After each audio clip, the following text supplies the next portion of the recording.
তো আমার জরুরি কাজ আছে, তাই ছেড়ে দিচ্ছি। না হলে তোমার হাতেই একটা ভিক্ষার থালা দিতাম আর তোমাকেই ভিক্ষা করতে বাধ্য করতাম।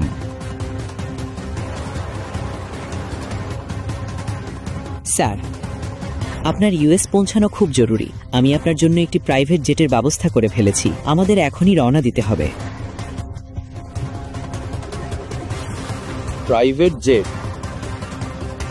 মানে এই লোকটা সাধারণ কেউ নয়, এ তো একজন খুবই ধনী আর ক্ষমতাবান মানুষ। শোনো, তোমার নাম কি?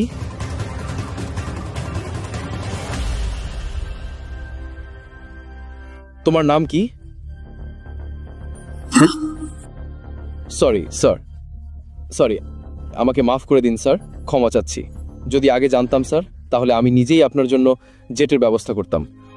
দয়া করে মাফ করে দিন স্যার, আমি আর কোনোদিন এমন ভুল করব না, আমি আর কোনোদিন এমন ভুল করব না। এখন তো তোমার এ লাইনই নেই, তুমি ভুলটাই বা কিভাবে করবে? কে এই ইয়াং মাস্টার, যিনি শহরের সবথেকে ধনী মানুষকেও মাথা নিচু করতে বাধ্য করলেন? কি তার আসল পরিচয়? এই সব কিছু জানার জন্য এখনই পকেট এফএম অ্যাপ ডাউনলোড করুন। লিঙ্কটি রয়েছে ডেসক্রিপশনে।